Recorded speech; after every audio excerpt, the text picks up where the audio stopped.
Bienvenidos sean todos ustedes al año 1921. El día de hoy vamos a viajar hasta La Habana, Cuba, para presenciar una de las partidas más impresionantes precisamente del campeonato mundial de aquel año entre el defensor Emanuel Lasker contra el retador al título mundial, el aspirante a la corona, no otro más que el gran genio cubano, José Raúl Capablanca. Esta es una partida bastante impresionante porque, bueno, Capablanca era muy conocido por tener unos finales bastante magistrales. Él maniobraba demasiado bien con todas las posibilidades sobre el tablero y precisamente eran dos situaciones en las que Capablanca se estaba viendo envuelto. Uno, o la partida era muy corta, o dos, la partida era muy larga, no había punto medio.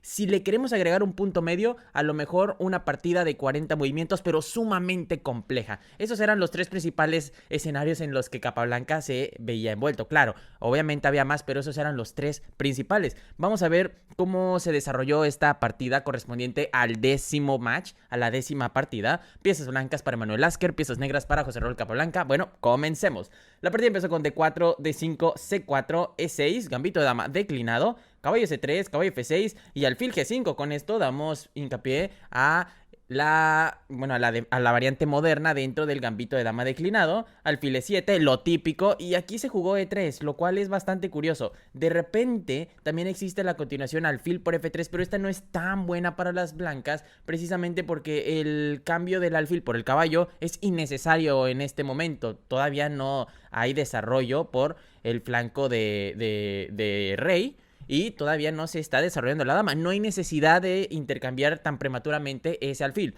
Precisamente por eso aquí se juega E3, simplemente para darle chance al desarrollo de las piezas menores. El alfil se va a D3, el caballo se va a F3. Entonces, bueno, enroque corto, caballo F3, caballo BD7 y dama C2.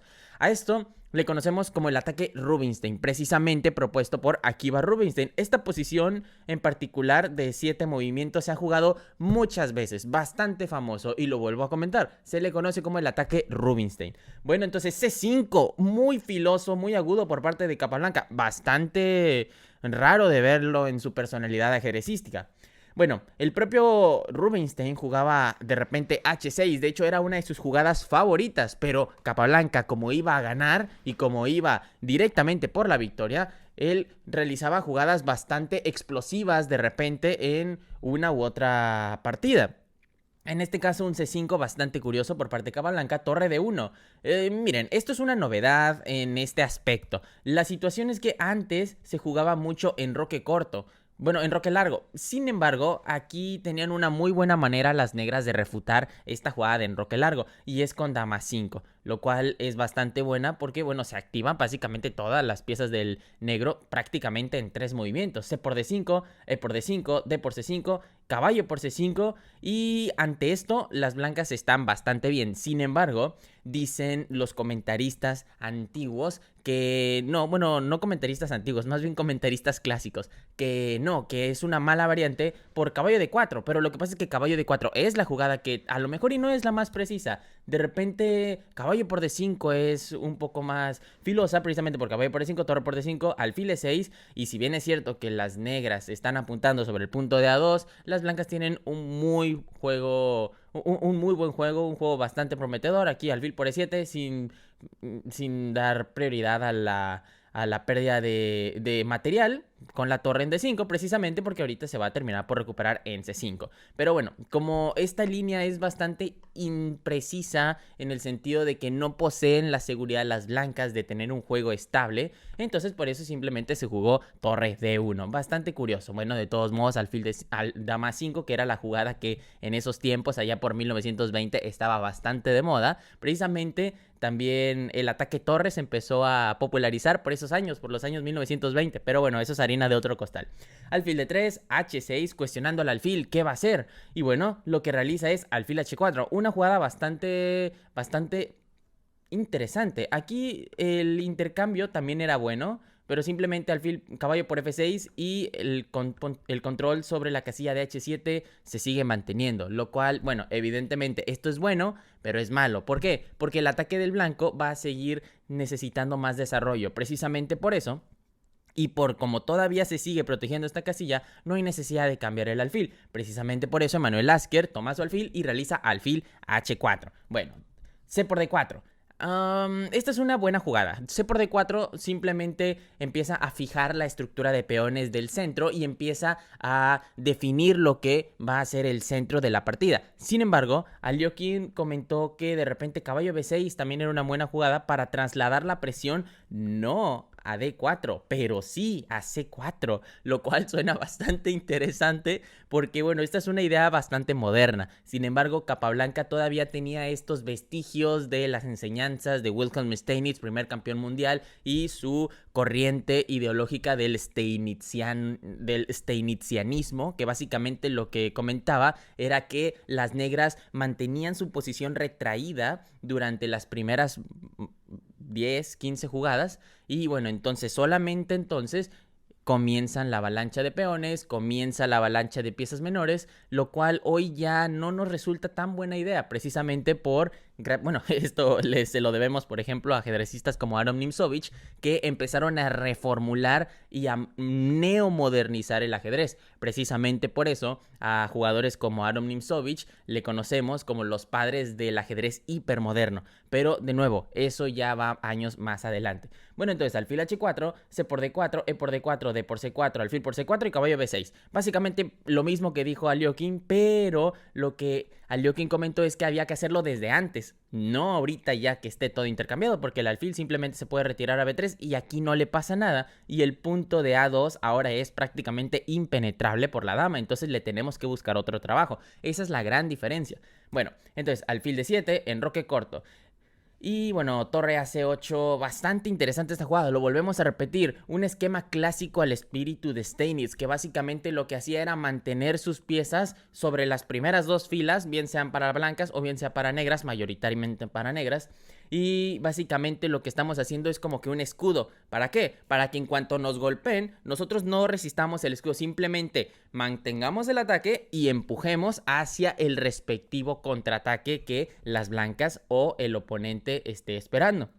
Entonces, bueno, caballo 5 fue lo que se jugó, aunque de repente Tartakower sugirió dama E2. Esta jugada me parece un poquito más activa, pero digo, caballo E5 también está bastante bien. El juego continuó con alfil B5, claro, el caballo con la intención de capturar la pareja de alfiles. Lo que realiza José Raúl Capablanca es alfil B5 simplemente para retirarse y sirve que gane un tiempo sobre la torre de F1, la cual se desplaza a E1.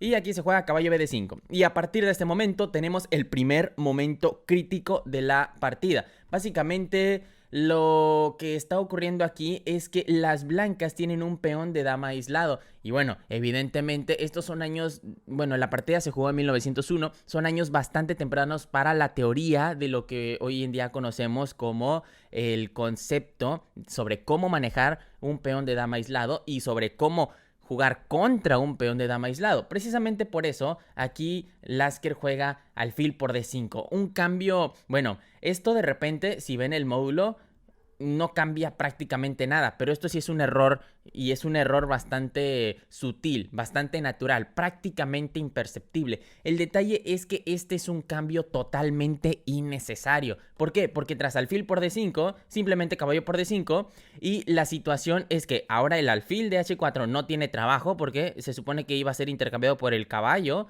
de F6. Mismo caballo que ya no está en F6, ya no existe ahí. Entonces no tiene de otra más que alfil por E7. Entonces, ¿qué se hubiese jugado en vez de alfil por D5? Bueno, algo muchísimo más preciso hubiese sido alfil por F6. Ahora sí, ¿por qué? Porque tras alfil por F6, alfil por D5, E por D5 y dama F5. Y esta es la situación.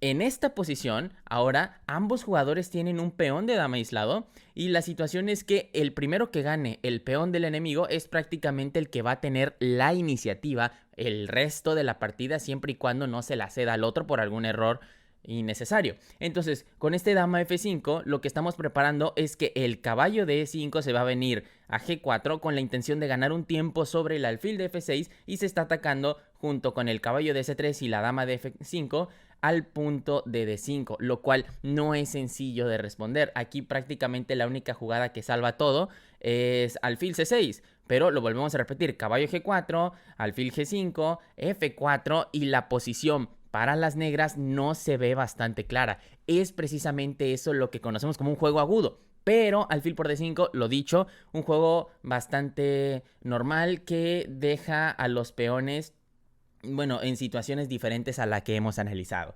Entonces, bueno, dama B3, alfil C6, caballo por C6, B por C6, buena jugada. Obviamente no torre por C6 porque se va el peón de B7 y hay ataque doble sobre el caballo de E7 y sobre la torre de C6. Entonces, bueno, por eso B por C6 y torre 5. Aquí Lasker pensaba que la debilidad de D4 sería contrarrestada por la debilidad o por el peón de C6, pero no es así. Y Capablanca lo demuestra con bastante ímpetu al jugar dama B6, dama C2 y torre F8. Segundo momento crítico. En esta posición vemos que ya las torres de las negras se están situando en las columnas abiertas para meter presión sobre dichas columnas. Entonces, ¿qué es lo que realiza Emanuel Lasker? Caballo E2. Demasiado pasivo, demasiado Steinitz. El detalle es que Steinitz no era muy pasivo, pero sí le gustaba mantener sus piezas sobre la segunda fila, lo cual en estos niveles y en estas épocas modernas ya no es necesario y en realidad se puede definir como contraproducente.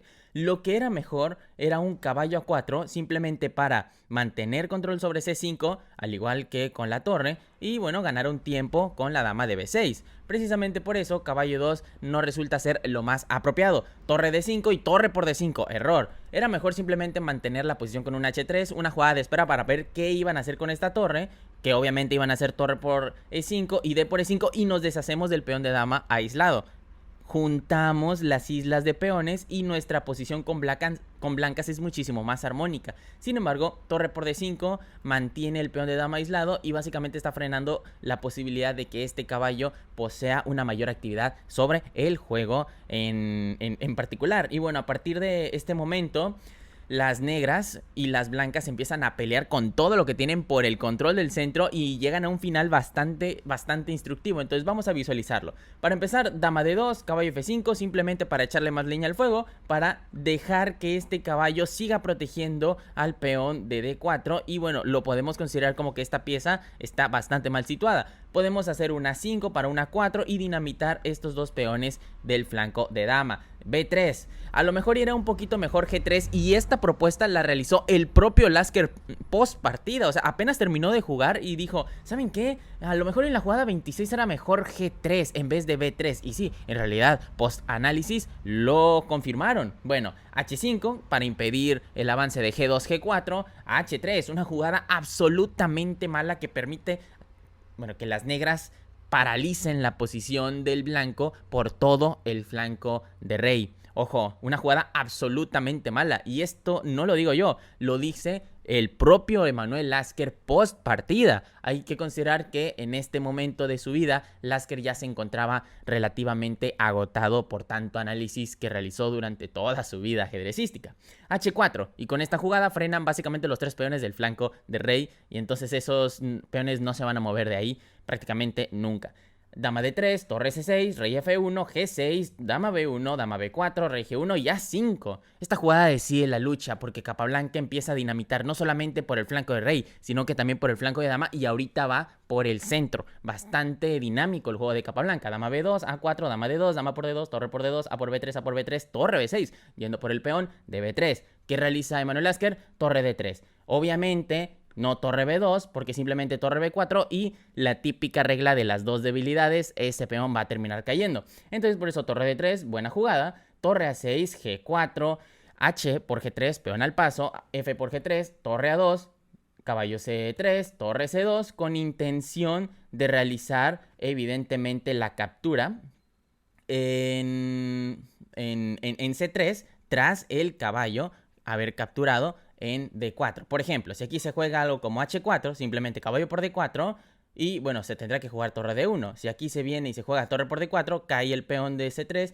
y hay ataque doble sobre el punto de B3 y sobre el punto de G3 y esto no se ve nada bien para las blancas. Entonces por eso directamente caballo D1, caballo E7, caballo C3, torre C1 jaque, rey F2, caballo C6, todo, bueno, caballo D1, única jugada, bastante preciso Emanuel Lasker, incluso en su posición relativamente perdedora. Torre B1, rey E2. Finalmente las blancas pierden un peón tras torre por B3 Y bueno, rey E3, torre B4. A ver, obviamente no van a cambiar torres porque si ustedes tienen la ventaja con torre B4, el permanecer con las torres hace que la ventaja se materialice más rápido. Entonces caballo C3, caballo E7, caballo E2, caballo F5 jaque, rey F2, G5, G4, caballo D6, caballo G1, caballo 4 jaque, rey F1, torre B1 jaque, rey G2, torre B2, rey F1, torre F2 jaque, rey E1, torre A2. Lo que están haciendo aquí es ganar tiempo en el reloj y ver si uno de los dos jugadores termina por cometer un error y colapsar. Rey F1 y rey G7. Esta es una muy buena jugada porque una vez atadas las piezas del blanco, ahora sí el rey puede venirse al centro y bueno, ejercer una mayor presión sobre dichas casillas. Rey, torre E3, rey G6, torre D3, F6, torre E3, rey F7, torre D3, rey E7, torre E3, rey D6. Aquí el blanco no tiene más que hacer más que simples jugadas de espera. Torre D3, torre F2 jaque, rey E1, torre G2, rey F1, torre A2, torre 3, E5. Empieza el dinamismo. ¿Por qué? Porque bueno, torre por D3, bueno, torre D3, E por D4, torre por D4 y rey C5. En este momento, evidentemente, este peón va a terminar por coronar y desde aquí, lejitos, se está viendo. Torre D1, D4, torre C1, rey D5 y en este momento las blancas terminaron por abandonar la partida. La razón y el motivo es que, bueno, a torre D1 simplemente caballo G3 jaque, rey E1, torre G2 y van a terminar ganando indiscutiblemente este final precisamente porque el caballo de G1 está fuera de juego y estos dos peones están fuera de juego. Entonces es un final de torre contra torre, caballo y 3 peones. Entonces eso es bastante ventaja en un campeonato mundial. Muchísimas gracias por visualizar este video. Cuídense mucho. Bye bye.